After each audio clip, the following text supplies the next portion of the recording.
ada tujuan pendidikan multikultural dalam proses pendidikan. Yang ketiga ada karakteristik bangsa Indonesia dan tantangan implementasi gerak pendidikan multikultural.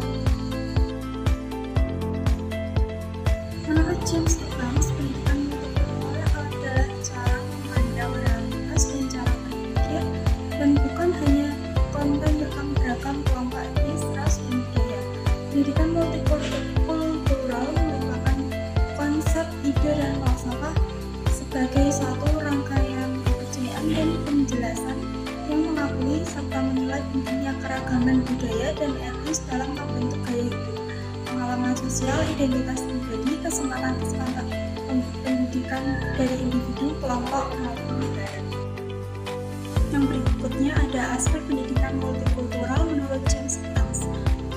Dari segi konsep, pendidikan multikultural dipahami sebagai ide atau gagasan yang memandang semua siswa tanpa melihat gender, suku, ras, dan budaya. Semua siswa itu memiliki kesempatan yang sama untuk belajar di kelas atau sekolah. Yang kedua ada aspek gerak. Pendidikan multikultural didefinisikan sebagai usaha atau gerakan reformasi untuk mengubah sekolah-sekolah sehingga siswa dari kelas sosial, ras, suku, budaya memiliki kesempatan yang sama untuk belajar.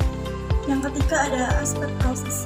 Pendidikan multikultural dapat dipahami sebagai proses untuk mencapai tujuan agar kesetaraan pendidikan dapat dicapai oleh semua siswa. Kesetaraan pendidikan dan keadilan tidak mudah dicapai. Karena itu, proses ini harus berlangsung terus-menerus. Yang berikutnya ada tujuan pendidikan multikultural dalam proses pendidikan.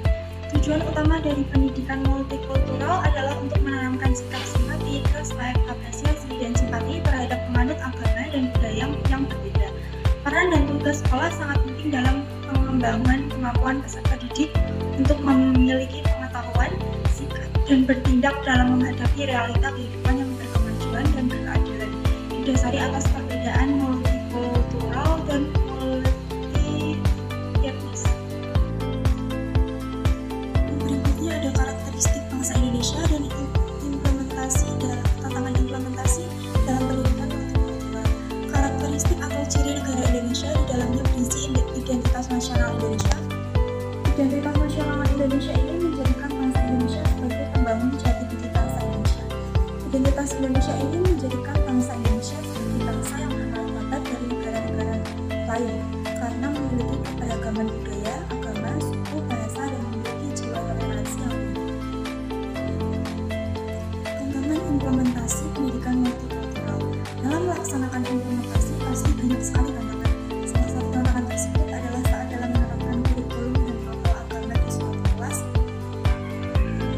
Contohnya di dalam suatu kelas biasanya terdapat beberapa agama, dan pada saat puasa siswa muslim menjalankan puasa sesuai dengan aturan. Sedangkan siswa non-muslim tetap menghargai siswa yang berpuasa, walaupun terkadang masih ada siswa non-muslim yang suka bermain-main dengan ibadah. Dengan adanya toleransi dan saling menghargai, maka tantangan tersebut dapat teratasi. Sekian video dari saya.